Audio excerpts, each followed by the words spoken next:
오늘 우리에게 주시는 하나님의 말씀은 구약 성경 느헤미야 5장 14절부터 19절 말씀입니다.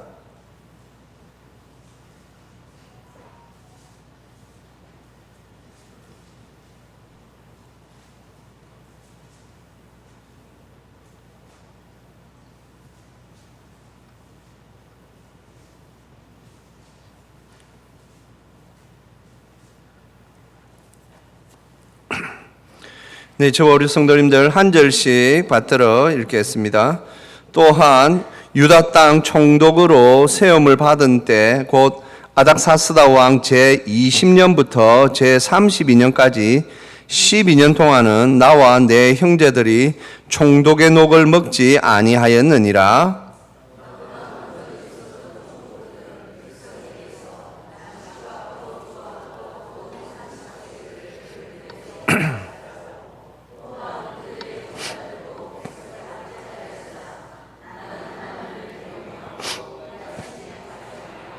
도리어 이 성벽 공사에 힘을 다하며 땅을 사지 아니하였고 내 모든 종자들도 모여서 일을 하였으며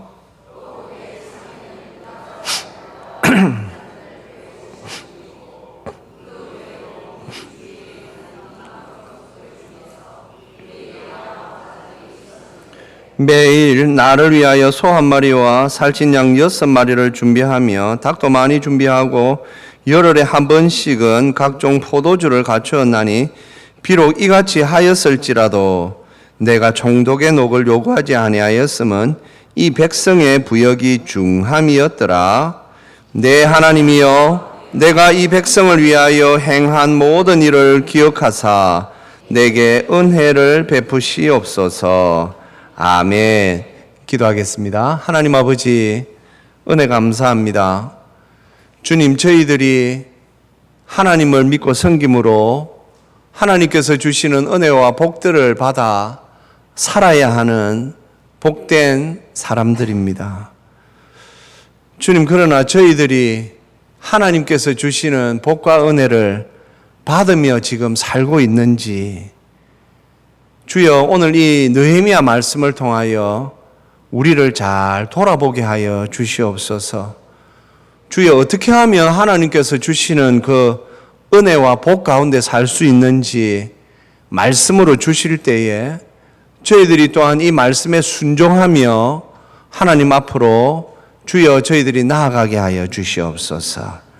감사드리오며 우리 주 예수 그리스도의 이름으로 기도합니다. 아멘. 네, 어느 가정이나 가정에 자녀들이 있는데 자녀들이 다 똑같지는 않습니다. 그래서 참 보면 각자의 개성을 따라 또한 아이들이 가지고 있는 그 성품이 다 다르다 보니까 참 아이들을 키울 때에 부모님들이 여러 생각을 하게 되지요.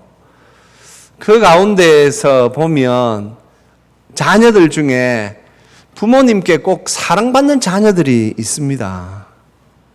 예. 그건 부모님이 편애해서 그런 게 아닙니다. 우리가 잘 쓰는 단어 중에 앵긴다라고 그러죠. 안기는 자녀들이 있어요. 그래서 특히 보면 말이죠. 아들, 딸, 아니요. 아들이라서 안 되는 것이 아니고 딸이라서 다 그런 게 아니고 아들이든 딸이든 중요하지 아니하고 부모님에게 계속 이렇게 안기는 자녀들이 있습니다. 그러면 부모님들의 손과 눈이 한 번 더 갑니다. 그러면 또 주위의 사람들은 그러죠. 아이고, 쟤는 사랑받을 짓을 한다. 그럽니다. 자, 이제 우리 교회에도 보면 하나님을 믿는 성도들이 있습니다. 성도님들 중에서도 보면 하나님께 복 받을 소위 짓을 하는 분들이 있습니다. 그래서 저도 쭉 교회를 다니면서 그런 이야기를 많이 들었습니다. 아이고, 저 사람은 어쩌든지 하나님께 복 받는다. 저거 봐라, 하는 거 봐라, 저거. 왜냐? 헌신이 다릅니다. 예, 하나님 앞에서 참 자기 자신을 할 수만 있으면 최선을 다하여 참 성도의 성품을 가지고, 그리스도인의 성품을 가지고, 어떤 분들은 섬기는 일에, 어떤 분들은 사랑하는 일에, 어떤 분들은 베푸는 일에, 각자의 하나님께서 주신 좋은 은사들을 따라 열심히 살 때 주위의 분들은 그렇게 말합니다.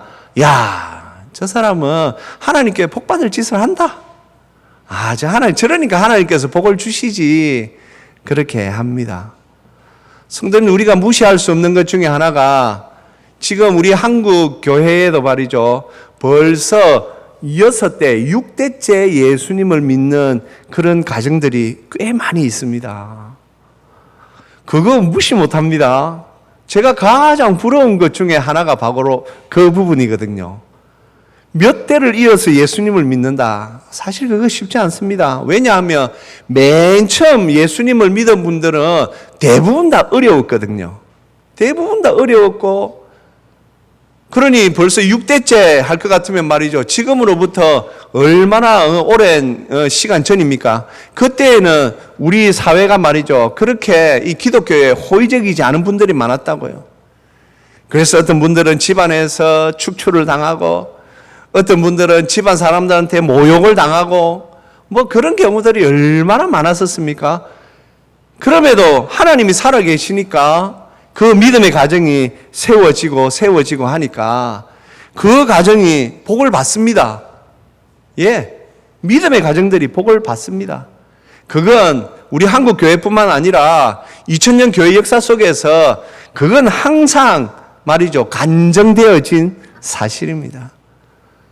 성도님들, 그렇다면 나는 태어나 보니 부모님이 불신자인데 어째야 되겠노? 걱정하지 마십시오. 그분에게는 또 영광의 은혜가 있습니다. 무엇입니까? 아브라함이 될 수 있는 기회가 주어진 거예요.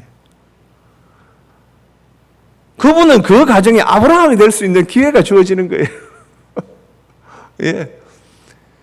그러니 아브라함이 말이죠, 갈대아 우르에서 살다가 하나님의 부르심을 받아 그 2000km나 되는 말이죠, 그 먼 거리를 떠나왔을 때에 얼마나 힘겨웠습니까?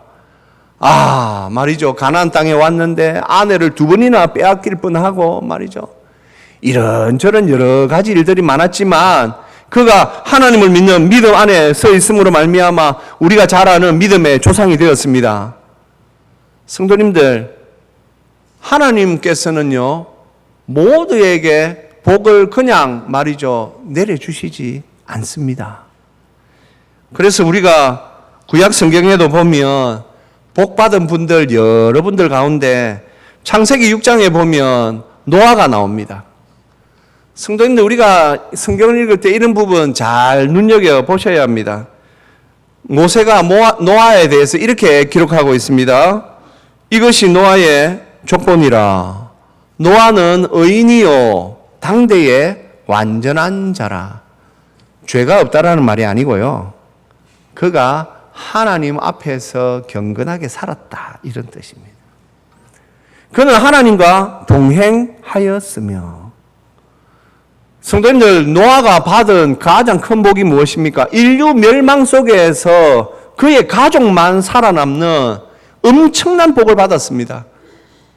그런데 하나님께서 말이죠, 아무렇게나 살고 있는 그 사람들 중에 노아, 내가 너 택했으니까 너 이리 와, 너 가정은 이번에 산다, 그렇게 하지 않았고요, 오늘 이 창세기 6장에 보면 노아에 대하여서 이렇게 나옵니다. 노아는 의인이요 당대의 완전한 자라. 그가 하나님과 동행하였다. 우리가 창세기 6장의 상황을 보면 상황이 그렇게 좋지 않습니다.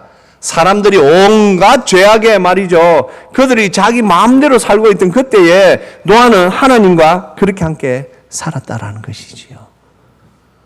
또 하나님으로부터 복받은 대표적인 인물 중에 욥이 있습니다. 욥기서 1장에 보면 하나님께서 욥에 대하여서 직접 이렇게 칭찬하십니다. 상대가 누굽니까? 사탄에게 욥을 이렇게 소개하십니다. 내가 내 종 욥을 주의하여 보았느냐? 그와 같이 온전하고 정직하여 하나님을 경외하며 악에서 떠난 자는 세상에 없느니라. 분명히 말씀 보십시오. 온전하고, 노아도 온전하다 그랬지요. 온전하고 정직하여 하나님을 경외하며, 하나님 경외가 여기도 나옵니다. 노아는 하나님과 동행하며, 욥은 하나님을 경외하며, 악에서 떠난 자는 세상에 없다. 성도님들, 그래서 우리가 하나님께 복받기 위해서는 오늘 우리가 노아와 욥을 잘 한번 생각해 보는 것도 중요합니다. 어떻게 살아야 합니까? 하나님 앞에서 살아야 합니다. 하나님을 경외하는 자로 살아야 합니다. 하나님과 동행하는 삶으로 우리가 삶을 이어갈 때에 하나님께서 우리에게 복 주시는 줄 믿습니다. 성도님들, 오늘 우리가 느헤미야서 말씀을 듣습니다. 느헤미야는요, 이제 이스라엘 백성들이 이스라엘이 바벨론에게 망하고 이제 바벨론에게 포로 생활하고 70년이 끝났습니다. 끝나는 그때가 언제냐면 페르시아 바사 제국이 일어서서 바벨론 제국을 멸하고 고레스라는 왕이 바사의 왕이 되고 난 뒤에 하나님께서 고레스에게 내 백성들을 다 이스라엘로 돌려보내라. 그리하여서 이제 1차, 2차, 3차, 4차에 걸쳐서 이스라엘 백성들이 그 페르시아 제국에 있던 이스라엘 백성들이 이제 고국 예루살렘으로 돌아갑니다. 그런데 그때 또 여러 가지 사정상 돌아가지 못하고 이 페르시아 제국에 머물러 있던 사람들도 있었겠지요. 그 중에 느헤미야가 있습니다. 그런데 느헤미야는요, 포로 생활이 지나고 여러 가지 어려운 상황이 지나였는데도 보십시오. 여호와 하나님을 믿는 신앙이 딱 마음속에 잘 붙잡혀 있습니다. 이 느헤미야가 왕의 그 술 따르는 관원이 되었다 되어 있습니다. 그러면 최소한 그 제국에서 2인자 아니면 3인자거든요. 그런 대부분 보면 음식을 관장하는 사람이 3인자가 되고 술을 이렇게 관장하는 사람이 2인자가 되기 때문에 느헤미야는 페르시아 제국에서 엄청난 권력을 가진 그런 사람입니다. 그런데 그의 중심이 어디에 있느냐? 자기 나라 예루살렘에 있습니다. 특별히 예루살렘에는 성전이 있습니다. 이미 이 바벨론 포로들이 귀환하면서 이 스룹바벨이라는 분이 말이죠, 이 예루살렘에 와서 그 소위 제2성전, 성전을 다시 조금 초라한 성전을 지었습니다. 왜냐? 하나님 앞에 예배해야 되니까요. 그래서 느헤미야는 비록 자기가 지금 페르시아 제국에 있지만 늘 고국의 소식이 궁금했는데 자기 그 동생 중에 한 명이 자기에게 찾아왔습니다. 그래서 물어봤습니다. 물어보니, 아이고 형님, 지금요 예루살렘은 성이라 그랬지요. 그런데 형님, 이 성벽이 다 무너져 가지고 주위에 있는 막 이방 족속들이 막 수시로 우리 성 안에 들어와서 백성들을 도륙합니다. 이 말을 딱 들었는데 느헤미야가 뭔가가 말이죠, 탁 막힌 것처럼 이제 생활이 안 됩니다. 하나님 앞에 금식하고 하나님 앞에 기도합니다. 왜요? 이분들은 신앙이 다거든요. 성도님들, 우리에게 있어서 신앙이 어떤 의미입니까? 우리 성도님들에게 있어서 신앙이 어떤 의미입니까? 성도님들, 우리는 머지않아 천국에 갈 천국 시민권을 가진 사람들입니다.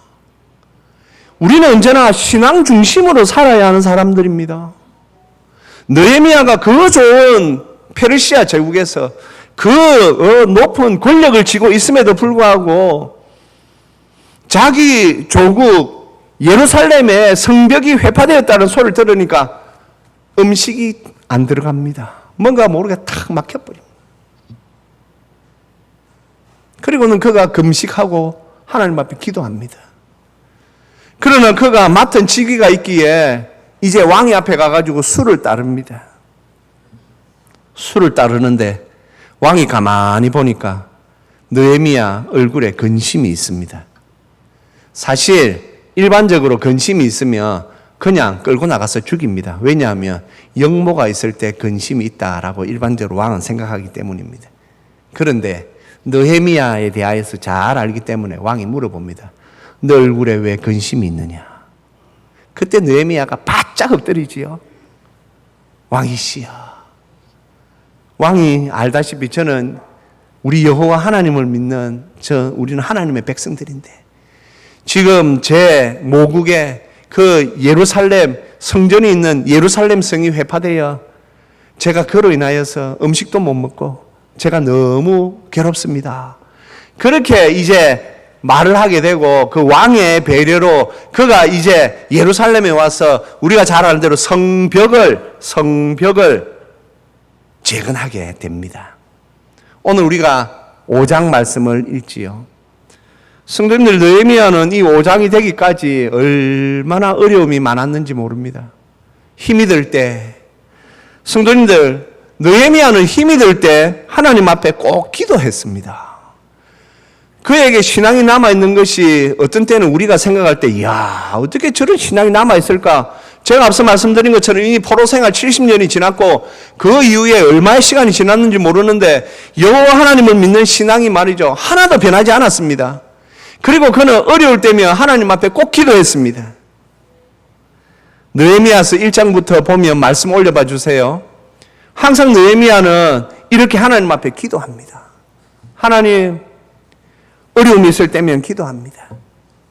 그가 예루살렘의 소식을 들었을 때도 기도하고 그리고 이제 예루살렘에 와서 말이죠. 조금 성벽을 잘 지으려고 하니까 그 주위에 있는 막 이방 나라 사람들이 얼마나 방해를 하는지 모릅니다.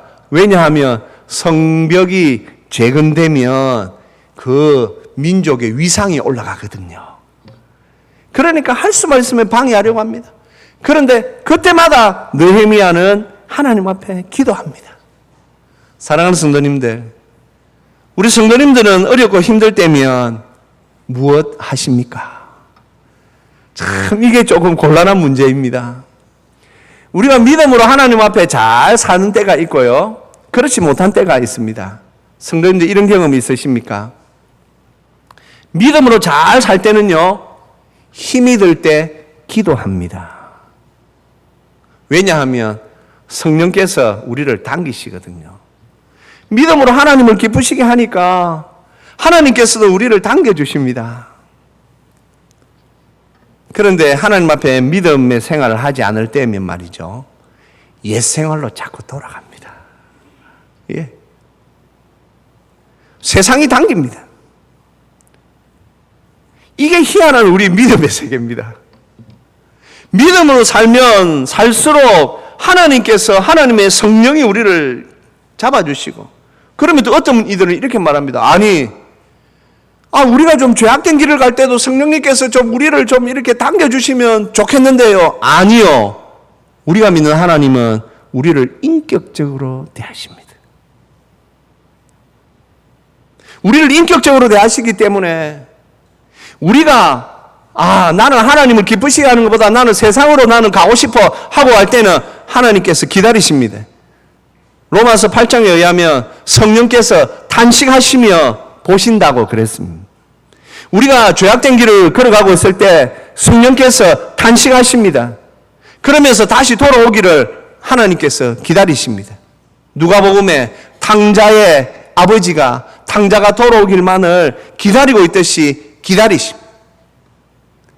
믿음 생활을 할 때에는 하나님께서 우리를 품으십니다. 그때 어렵고 힘들 때 기도하게 됩니다. 사랑하는 성도님들, 그래서 우리는 믿음으로 살아야만 합니다. 성령님의 그 은혜 속에 우리가 있어야 합니다.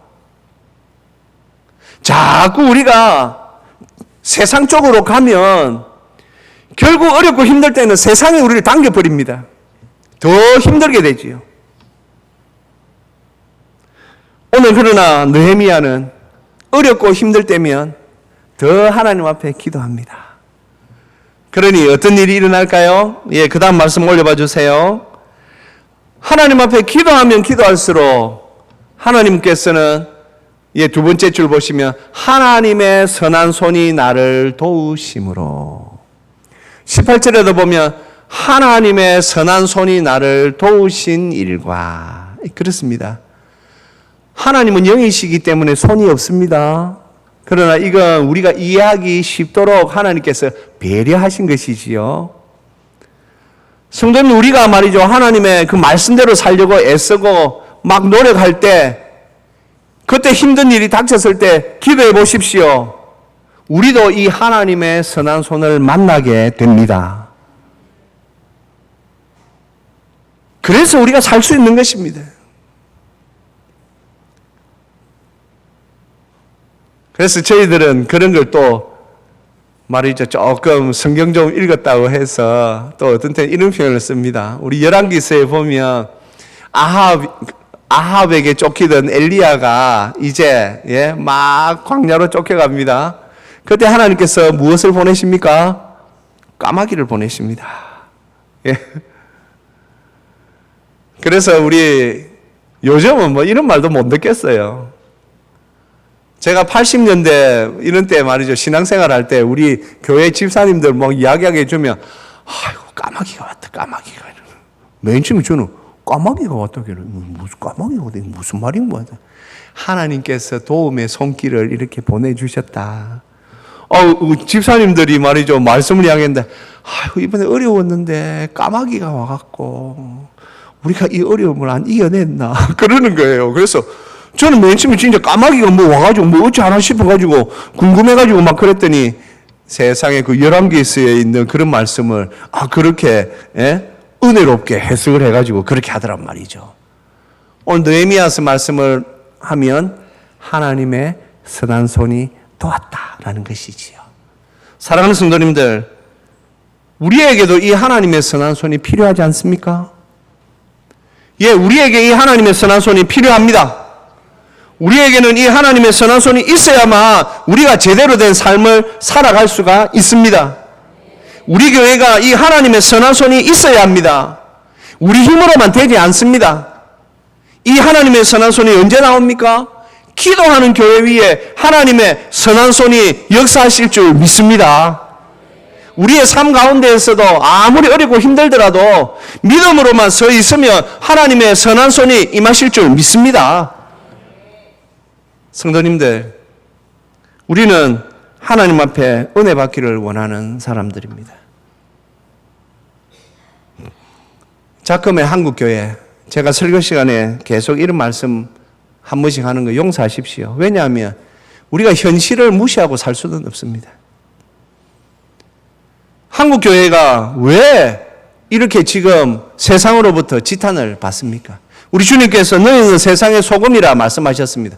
소금이 만일 그 맛을 잃으면 아무 쓸데없어 밖에 길가에 버리워져 사람들의 발에 밟힐 것이다 고 하였습니다. 왜 이렇게 되었습니까? 오늘 이 느헤미야서 오늘 이 본문 말씀에서 그 답이 있습니다. 성도님들, 느헤미야는 지금 유다의 총독으로 왔습니다. 총독으로 오면 총독이 받을 보수라는 것이 있다고 오늘 이제 본문에서 분명히 14절부터 나옵니다. 그런데 오늘 느헤미야가 오늘 14절에서 뭐라고 말합니까? 내가 12년 동안 나와 내 형제들이 총독의 녹을 먹지 아니하였다. 성도님들, 그 당시에 총독의 녹은 대단한 것이었습니다. 15절 말씀 한번 올려봐 주십시오. 느헤미야 앞에 있었던 총독들은요, 보니까 양식, 포도주, 은 43개를 그들에게 빼앗았고 백성들로부터 빼앗았다만. 왜요?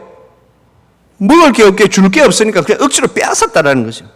그리고 이 총독의 종자들도 백성을 압제하였습니다. 성도님, 그것이 그 이스라엘의 형편이었습니다.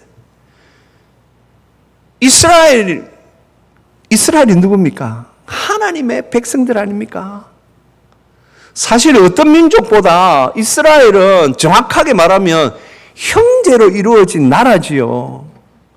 그런데 그가 총독이 되었다고 해서 말이죠, 억지로 백성들에게 빼앗고 그렇게 하여서 그러니 또 총독 밑에 있던 종자들도 그 백성들로부터 막 아무 때나 막 빼앗고 그랬다는 것이죠. 하지만 느헤미야는 총독으로 지낸 이 시점 12년 동안 총독의 녹을 먹지 아니하였습니다. 이유가 무엇입니까? 오늘 15절 말미에 이렇게 되어 있습니다. 나는 하나님을 경외함으로 이같이 행하지 아니하고. 사랑하는 성도님들, 우리 한국 교회가 계속 남을 수 있는 하나의 소망, 그것은 오늘 이 느헤미야의 이 고백대로 우리가 사는 것입니다. 나는 하나님을 경외함으로 이같이 행하지 아니하였다. 여기에서 두 가지가 나오지요. 하나는 나는 하나님을 경외한다. 사랑하는 성도님들, 하나님을 경외함이 무엇입니까? 참 저도 이것에 대한 고민이 많았습니다. 왜냐하면 우리가 이 교회를 이룰 때 교회에는 많은 사람들이 있지 않습니까? 믿음 좋다는 그런 소문난 분들 제가 많이 봤습니다. 그런데 그분에 대하여서 수군거리는 그런 일들이 간혹 있었습니다. 왜일까? 분명히 믿음 좋다고 소문이 났는데 왜 사람들이 수군거릴까?